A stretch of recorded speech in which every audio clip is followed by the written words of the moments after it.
years later, Poul, Karen, and Poul's geologist brother John spent a memorable evening going back and forth with me about the ideas on genetics and evolution I was using in Darwin's Radio.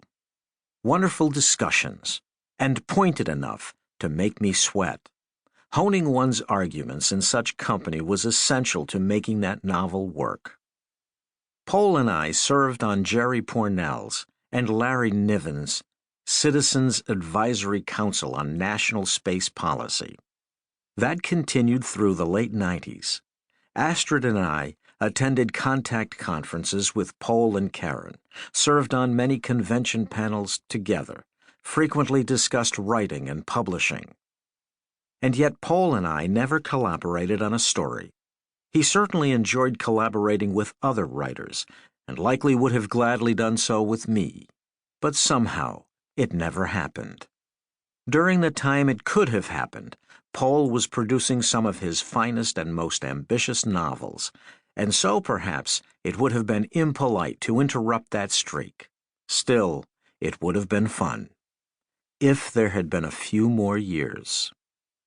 Yet in many ways, Poul did collaborate with me, at a fundamental level. The influence of his novels and stories has been immense since I was a young teenager. The Broken Sword strongly influenced my vision of the she in Songs of Earth and Power. Tau Zero was, in my estimation, one of the finest science fiction novels of the last half of the 20th century. And his personal influence, gently guiding but never admonishing, informative about both business and science, about science fiction, history, and the history of science fiction, was incalculable. Many writers find writing an arduous task. They'd rather do anything else except work for a living. But Poul genuinely enjoyed writing, sitting alone in his small office, meeting his characters once again, old friends, and continuing their stories. He also greatly enjoyed being with friends and family. He was proud of his wife and daughter and his grandchildren. I wish Poul had been with us longer, of course. His death moved me deeply. I miss him to this day. He would have been immensely pleased that his granddaughter Alex attended the Clarion West Writers' Workshop, a prestigious 6-week boot camp for writers.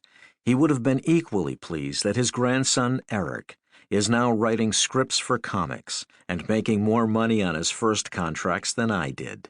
And Poul would have been very proud indeed that Astrid has sold a mystery story to San Diego Noir, edited by Mary Elizabeth Hart, and is currently working on a novel with her collaborator, Diane Clark.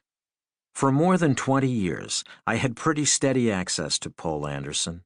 We still get together frequently with Karen, who lives down in the Los Angeles area now, and help manage the estate.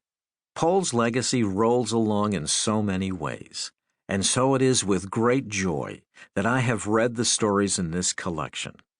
This book is something of a miracle, tribute and collaboration, festival and continuity, an amazing gathering of many of the finest science fiction and fantasy writers of our time, brave writers all, attempting the very difficult, if not the impossible job of writing a tale set in one of Poul Anderson's many worlds, and succeeding.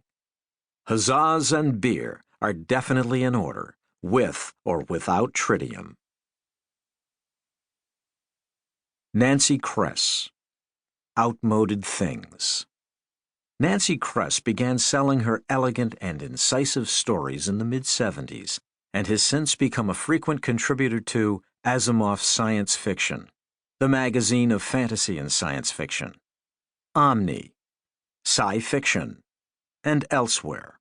Her books include the novel version of her Hugo and Nebula-winning story, Beggars in Spain, and a sequel, Beggars and Choosers, as well as The Prince of Morning Bells, The Golden Grove, The White Pipes, An Alien Light, Brain Rose, Oaths and Miracles, Stinger, Maximum Light, Crossfire, Nothing Human, The Flowers of Aulet Prison, Crucible, Dogs,